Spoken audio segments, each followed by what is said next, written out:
I'd always thought Emily and I had something solid, something enviable. 8 years married. A little house in suburban Connecticut with a white picket fence. Our life looked like a postcard. She was the bright one. A yoga instructor with a laugh that could pull you out of any gloom. And I was the steady one. A software engineer who liked order, routine, quiet. Neighbors saw us as the perfect pair. We hosted summer barbecues, kept the lawn trimmed, waved at the retirees walking their dogs. But lately, I'd started noticing things, small, jagged edges in the picture we'd painted. She'd check her phone late at night, hunched over it like it held secrets, her fingers tapping faster than usual. She'd started evening classes at the studio, but her yoga bag smelled faintly of a cologne I didn't wear. Something woody, sharp, unfamiliar. I told myself it was nothing. I wasn't the jealous type, never had been. But doubt's a funny thing. It creeps in slow like damp rot in a wall, and once it's there, you can't unsee it. It started piling up. The way she'd linger in the shower, the excuses that didn't quite add up, the way her eyes darted away when I asked about her day. I'd lie awake, listening to her breathe beside me, wondering if I was imagining it all. We'd built this life together. Every piece of furniture, every shared laugh, every quiet night with takeout and a movie. Was it slipping away? Or was I just losing my grip? I didn't want to believe she'd stray. Emily wasn't like that. She was my anchor, the one who'd pulled me through the mess of my childhood after my father walked out. But that cologne, those late nights, they gnawed at me. One Thursday, I came home early, and her phone buzzed on the kitchen counter while she was upstairs. I glanced at it, couldn't help it. A message popped up, "Same time tomorrow, my place. Bring the red dress." No name, just a number. My chest tightened. I didn't touch the phone, didn't pry further. When she came down, towel around her shoulders, she snatched it up quick, muttering, "Work stuff." I nodded, smiled, but something inside me shifted. I wasn't imagining it anymore. The next evening, Emily kissed me goodbye. Soft, routine, like always, and said she had a client consultation at the studio. Her lips tasted like mint, and her hair smelled of lavender, but her smile didn't reach her eyes. I waited 10 minutes after she left, then grabbed my keys. I don't know what I expected to find. Maybe nothing, maybe everything, but I couldn't sit there, stewing in the silence of our house. I followed her car, keeping my distance, headlights off until I hit the main road. She didn't head to the studio. Instead, she turned toward the older part of town, where the streets narrow and the houses sag with age. My palms sweated against the steering wheel as I trailed her, my Toyota blending into the dusk. She parked outside a weathered duplex, peeling paint, crooked shutters, a place that looked like it hadn't seen care in years. I pulled over a block away, engine off, and watched. She stepped out, glanced around, then pulled a red dress from her bag, the one I'd bought her 2 summers ago for our anniversary. She slipped it on in the car, smoothing it over her hips, and walked to the door. My throat burned. A man opened it, tall, broad-shouldered, a shadow against the dim light inside. She disappeared into his arms, the door shutting behind her. I sat there, frozen, my breath shallow. Who was he? A client? A stranger? I wanted to storm in, demand answers, but my legs wouldn't move. The curtains twitched, and I saw them, her silhouette pressed close to his hand on her back. It wasn't a consultation. It was something else, something that clawed at my gut. I drove home, the image looping in my head, and poured a whiskey I didn't finish. I needed proof before I broke everything open. I didn't sleep that night. The whiskey sat heavy in my stomach, and Emily's side of the bed stayed cold until she slipped in at midnight, whispering about a long session. I pretended to be asleep, my mind racing. I couldn't confront her, not yet. I needed something concrete, something she couldn't talk her way out of. The next day, I ordered a tiny wireless camera online, marketed for watching pets, but it'd do the job. It arrived 2 days later, small enough to hide anywhere. When Emily left for another class, I tucked it into her purse, nestled between her wallet and keys. My hands shook as I did it. I felt like a thief in my own home, but I had to know. That night, she came back humming, her cheeks flushed, and I waited until she was asleep to sync the footage to my laptop. The screen flickered to life, and there it was, her walking into that duplex again, the red dress swaying as she moved. The camera caught muffled voices, then a laugh, hers, bright and unguarded. A man pulled her close, his face turning into the frame. Grainy, shadowed, but I saw enough. Silver hair, a strong jaw, lines etched deep from years I didn't recognize. My heart stopped. I rewound it, paused, zoomed in. The profile sharpened, and a memory punched through. My father, Richard, the man who'd abandoned me and Mom when I was 6. I hadn't seen him in 27 years. Hadn't even known he was alive. But there he was, holding my wife like she was his. The room spun. I shut the laptop, my breath ragged, and stared at the wall until dawn. It wasn't just betrayal. It was a knife twisted by the past. Richard. The name alone was a wound I'd patched over decades ago. He'd left us with nothing. No note, no money. Just a slammed door and a mother who cried herself hollow. I'd grown up scrubbing that man out of my life, building something better with Emily, or so I thought.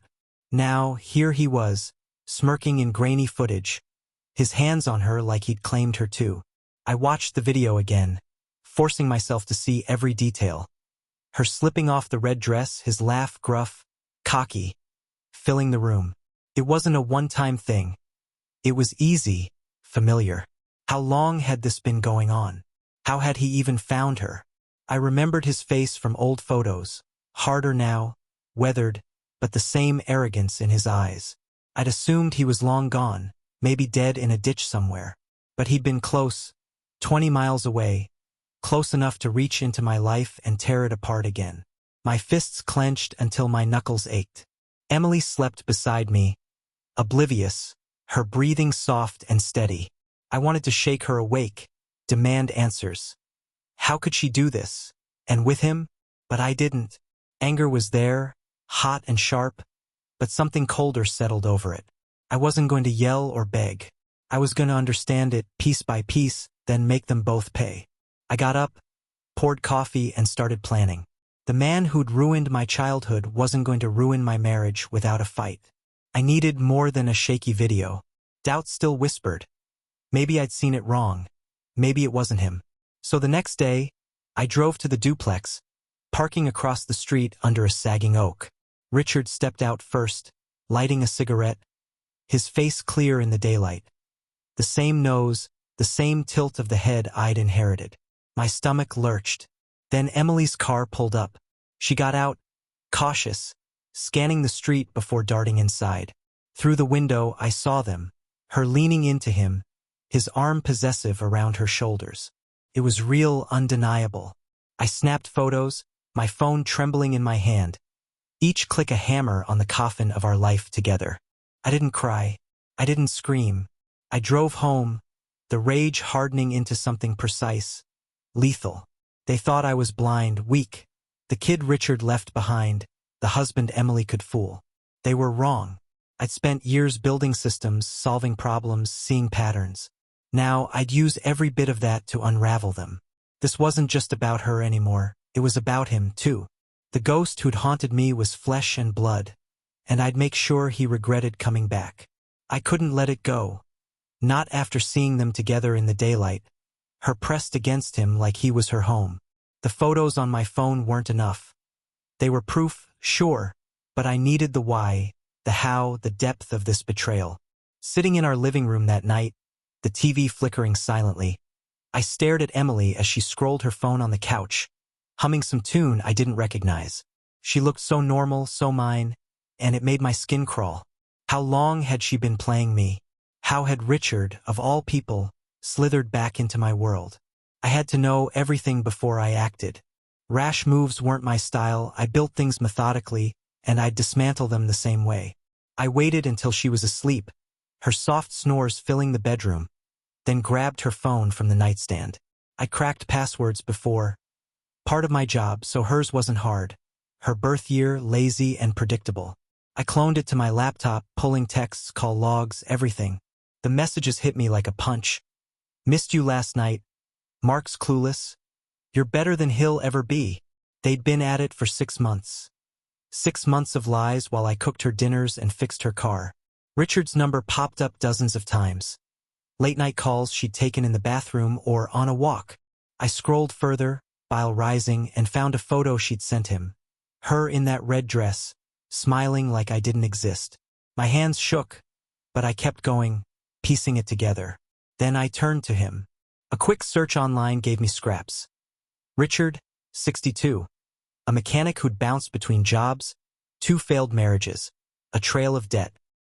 He'd landed here, in this rundown corner of Connecticut, living off odd fixes and whatever charm he could muster. How had they met? A gym? A bar? I didn't know yet, but the texts hinted at something planned, Emily mentioning our little secret, and him calling her his second chance. Second chance at what? Ruining me twice? I saved it all, every word, every timestamp. They thought I was some oblivious fool, a stepping stone they could laugh over. I closed the laptop, my jaw tight. They'd learn soon enough I wasn't the kid he'd left behind. The next morning, I woke up with a plan. Not a full one, not yet, but the skeleton of something brutal. I couldn't just walk away. Divorce was too clean, too easy for them. They'd humiliated me in a way that cut deeper than I could say, and I wanted them to feel it. Every ounce of shame, every consequence. I started small, practical. I drove to a storage place on the edge of town, rented a unit under a fake name, John Carter, a nod to some sci-fi book I'd read as a kid. Cash payment, no questions. Inside, I stashed burner phones, a voice recorder, a cheap laptop I'd wiped clean. This wasn't about confrontation yet. It was about control. Back home, I took it further. I slipped into the duplex one afternoon when Richard was out. His truck gone. The street quiet. The lock was flimsy. A credit card and a twist got me in. The place reeked of stale smoke and cheap beer, a far cry from our tidy house.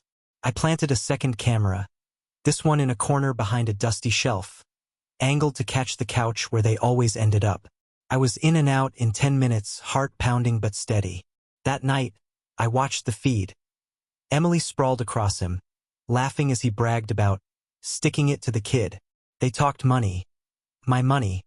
Plotting to siphon our savings once she convinced me to trust her with a joint investment. It was calculated, cruel, and they thought they'd win. I burned the footage to a drive and hid it in the storage unit. Revenge wasn't going to be loud. Not yet. It'd be a slow unraveling, thread by thread, until they had nothing left to hold on to. For weeks, I wore the mask of the clueless husband. It wasn't easy. Every time Emily smiled at me, every time she touched my arm, I saw her with him, heard their laughter echoing in my head. But I played it perfectly. I cooked her favorite meals, lasagna, roasted chicken, asked about her classes with a grin, even suggested a weekend trip to the coast. She lit up, chattering about work and friends, oblivious to the storm I was brewing. I wanted her comfortable, relaxed, thinking she'd gotten away with it. Richard, too, he'd started texting her more boldly, assuming I'd never check. "He's so boring," he wrote once. "You deserve me." I saved that one especially. Meanwhile, I worked in the shadows. I siphoned our joint account bit by bit. Small transfers to crypto wallets she'd never trace. A skill I'd picked up from a side project years ago. I forged documents tying Richard to unpaid taxes, enough to flag him with the IRS. It took hours of tweaking dates, amounts, signatures, but I'd always been good with details. I mailed them from a post office 2 towns over. No return address. The trap was tightening, but they didn't feel it yet. At night, I'd sit in my office, the glow of my screen the only light, and watch the camera feed. They'd sprawl on that filthy couch, planning their future with my money, my life. Emily once said, "He'll never suspect, he's too soft." Soft. The word stuck in my craw. I wasn't soft, I was patient. And patience was going to bury them. One evening, she came home late, cheeks flushed, and kissed me like nothing was wrong. "Long day," she said, kicking off her shoes. I smiled, handed her a glass of wine, and asked about her client. She rambled, her lies smooth as silk, and I nodded along, picturing the moment I'd rip it all apart.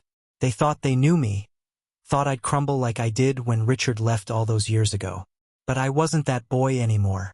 I was something else now, something they'd never see coming. I'd been laying the groundwork for weeks, playing the part of the doting husband while the gears turned behind my eyes. Emily didn't suspect a thing.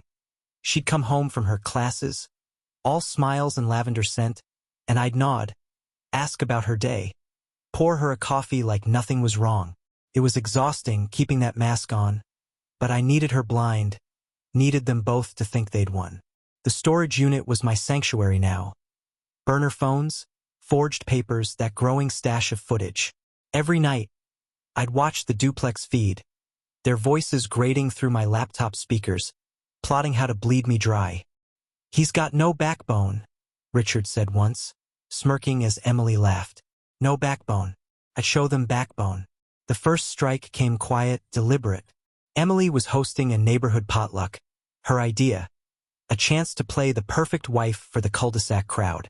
She'd spent days planning it. String lights in the backyard. A playlist of mellow acoustic tunes.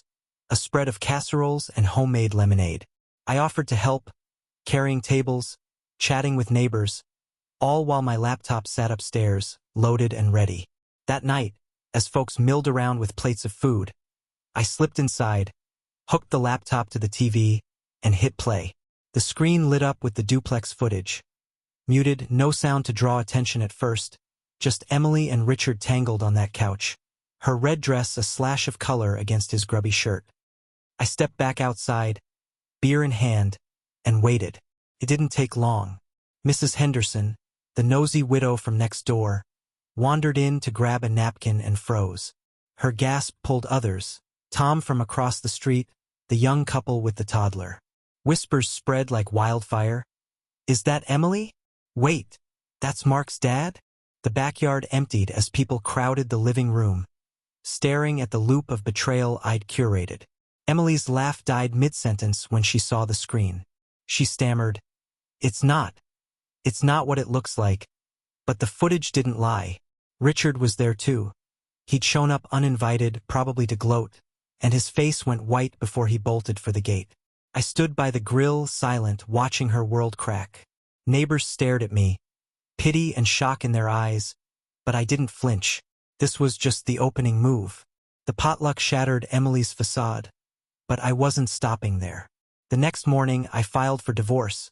Papers already prepared, evidence attached. Photos, texts, videos. My lawyer didn't blink. He'd seen worse, he said, but I could tell even he was thrown by the twist of Richard in the mix. Emily didn't fight it. She couldn't, not with the proof I'd stacked against her. What she didn't know was I'd already gutted our finances. Over weeks, I drained the joint account. $87,000, every penny we'd saved, shifting it into crypto wallets she'd never find. She'd wake up to a balance of zero, no cushion, no escape. Richard got his own reckoning. Those forged tax docs I'd mailed hit their mark.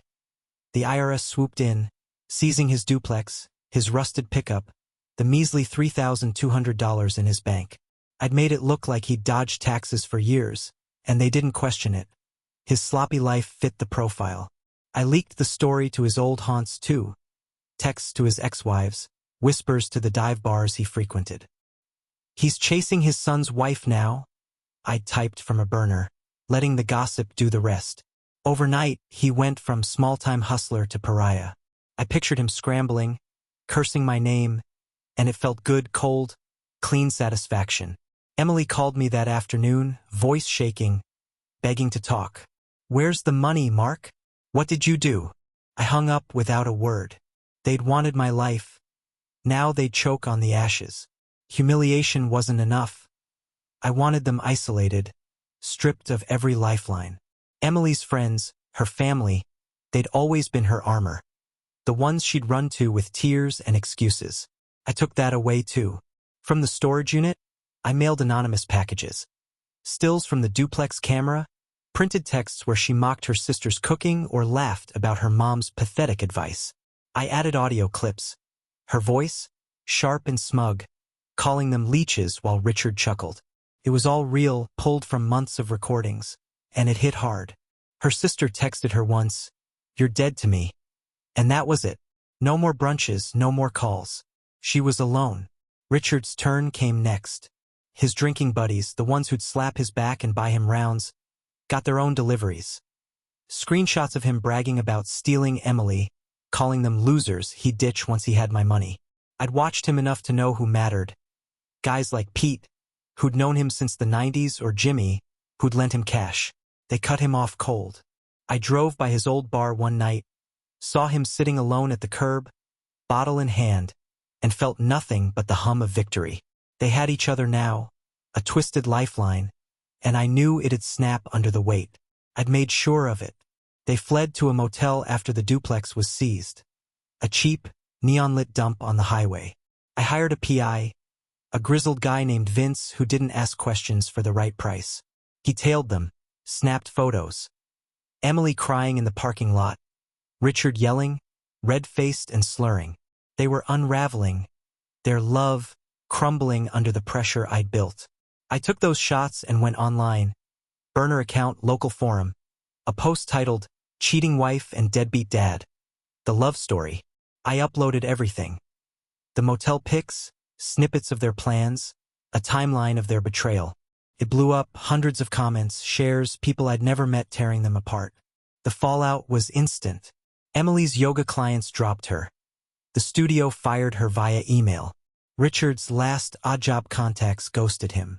Vince caught their final fight, her screaming, him throwing a bottle that shattered against the wall. Cops showed, hauled them off for the night. I watched from my new apartment, a sparse place I'd rented downtown, sipping coffee as the forum thread grew. They weren't just broke and alone now. They were infamous, a cautionary tale whispered over beers and grocery aisles. I leaned back, the weight of it settling in. They'd wanted to erase me. Instead, I'd erased them. Emily vanished after the motel, moved out of state, I heard, scraping by on some minimum wage gig. Richard landed in a shelter, his health shot from years of neglect and the stress I'd piled on. I sold our house, pocketed the profit, and moved to a coastal town. Small, quiet, the kind of place where the ocean drowns out your thoughts. I didn't celebrate, didn't gloat. The revenge had worked, better than I'd imagined, but it left me hollowed out, a man who'd won by losing everything first. I'd rebuilt once after Richard left. I could do it again. Nights were the hardest. I'd sit on my porch, waves crashing in the dark, and wonder if I'd gone too far. Not for them, they'd earned it, but for me. The anger had fueled me, kept me sharp, but now it was gone, replaced by a quiet I wasn't sure I liked. I didn't date, didn't call old friends. The neighbors here didn't know my story, and I kept it that way. Emily and Richard were ghosts now, but so was the man I'd been, trusting, steady, naive. I'd torn them down, but I'd torn that mark down too. Still, I didn't regret it. They'd never forget me, and that was enough.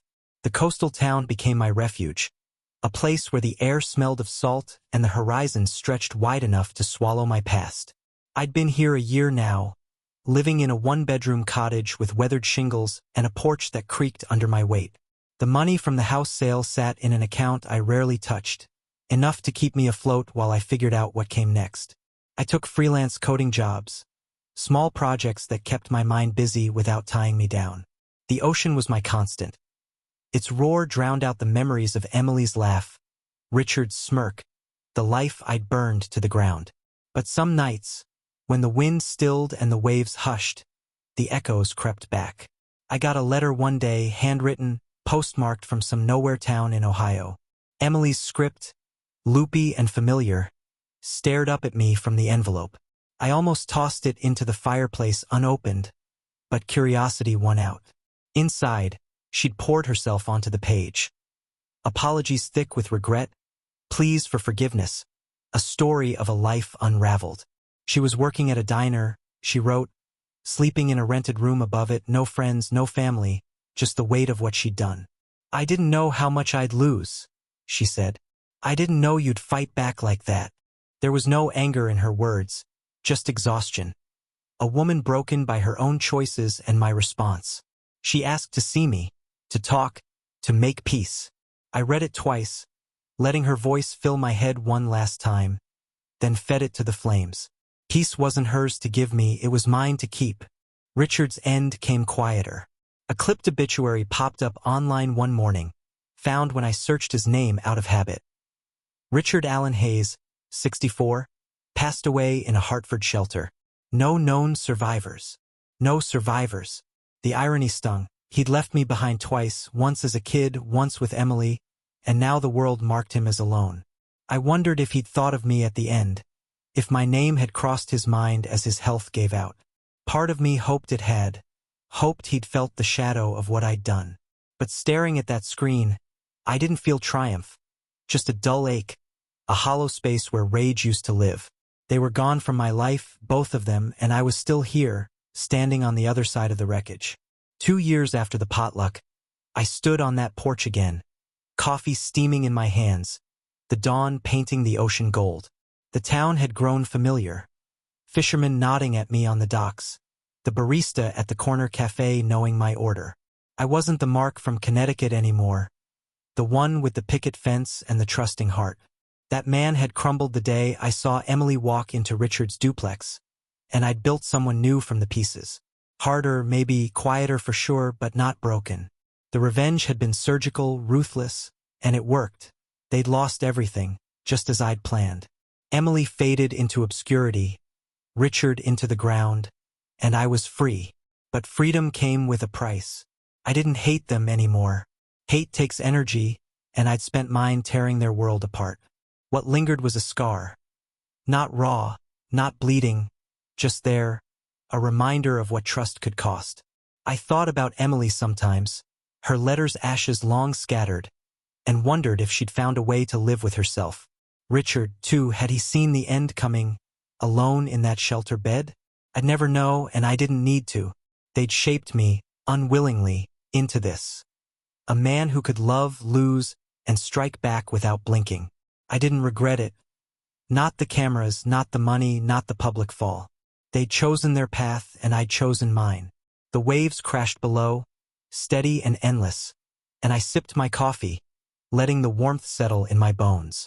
I'd start a new project today, maybe take a walk along the shore later. Life moved forward, not loud or fast, but steady, like the tide. I was alone, but not lonely, free in a way they'd never be. The betrayal had carved me hollow, the revenge had filled me with purpose, and now, here I was whole again on my terms.